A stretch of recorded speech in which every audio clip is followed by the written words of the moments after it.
Glorious morning, Two Slips and a Gully fans. Aaron here. Just finished night shift after what was a cracking day of cricket where we have secured the Ashes within 11 days. Almost a record, didn't quite get there, but that's 3-0 to Australia. They are ours and we have got them.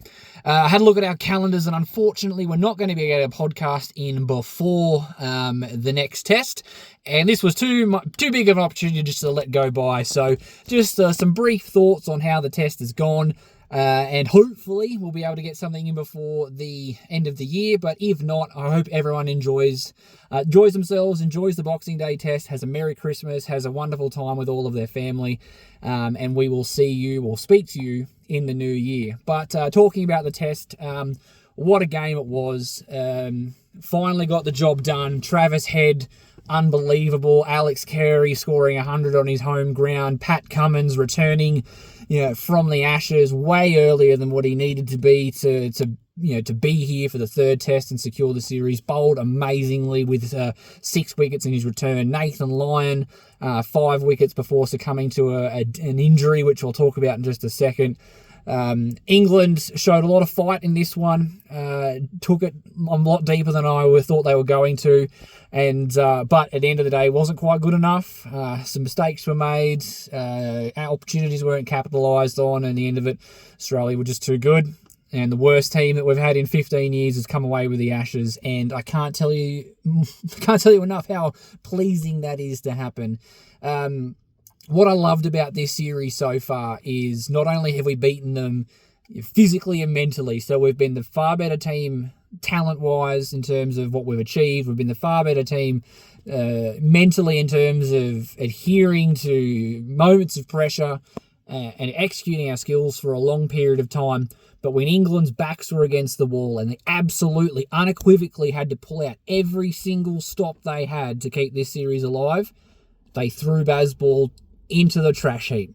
They reverted to good old-fashioned test cricket, trying to absorb pressure, batting for periods of time. Now, unfortunately, some of the top order are just simply not good enough to play in that fashion, and it didn't work. But there was no dashing and daring that we've seen in games over in England. Crawley's second innings I thought was fantastic. Really tried to absorb pressure and bat well.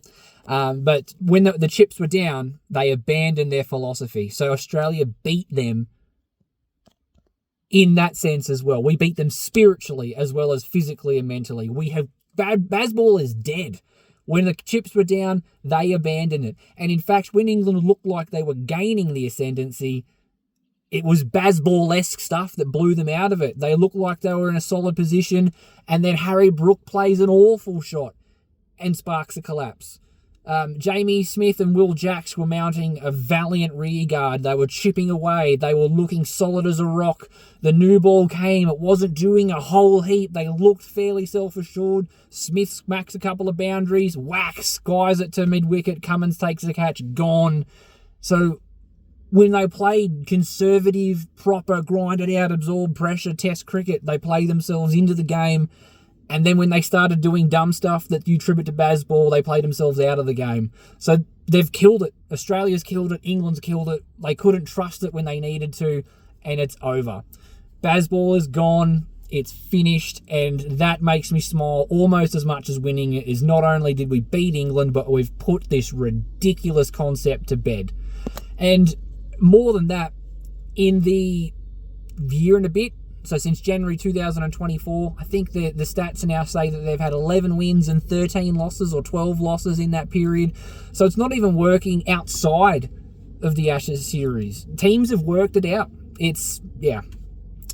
Fantastic series. Moving forward, we did have to pay a price for this game. Pat Cummins has said that he's probably not going to play in Melbourne. Sydney's up in the air. Nathan Lyon has a hamstring injury. Haven't heard anything concrete, but knowing hamstring injuries, I don't think that's going to be a quick turnaround. Likely he's done for the series as well.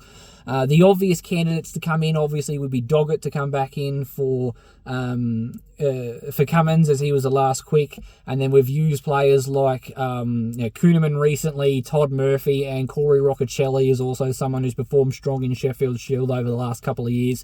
Be interesting to see where they go. As a left field, I kind of wouldn't mind seeing Jai Richardson return to the side for Boxing Day. Trying to get him back in the fold. He was brought into the last squad just to keep an eye on him. And sneakily, wouldn't mind, as a bit of a dark horse, maybe seeing Zamps get a go. Boxing Day is a big thing. It's at the MCG. Zamps has plenty of experience. He's a wrist spinner that bowls with plenty of accuracy, and he looks to take wickets. So, do the selectors maybe give a token baggy green to, I don't want to say token, it cheapens it a little bit, but you know what I mean. They throw him a bone going, you've been such a great ODI player for a long time. It's cost you the opportunity to establish yourself as a first-class player. We know your international standard. Zamps, why don't you come into the squad and see what you can do in an Ashes series? Be interesting to see. Don't know if they'll go that way. I really do think Australia needs to start future-proofing, because Lions days are surely there's less in front than there is behind. So all to play for. There's my thoughts. We'll wrap it up in a proper podcast with everyone involved as soon as we can. As I said, fantastic, super over the moon. Well done, the Aussies. What England do from here, I couldn't care less. The smugness and arrogance of this team coming over here and calling their past greats has-beens, talking about how they're over-prepared, they've gone on holidays to Noosa, they refuse to acknowledge when things have gone wrong. Couldn't care less, couldn't happen to a nicer bunch of blokes. Hopefully they go away and look at that and go, there needs to probably be some accountability in this team now. So, see what they do. Things have got to change. The team's not quite good enough. They're not good enough at executing for periods of time. They're not good enough in terms of batting with any sort of temperament in the top order. It's been the lower order that saved them. So, be interesting to see what happens. I hope 5-0 on the cards. Looking forward to Boxing Day. Hope you are too. Happy holidays. Merry Christmas. And talk to you all soon. Until then, bye for now.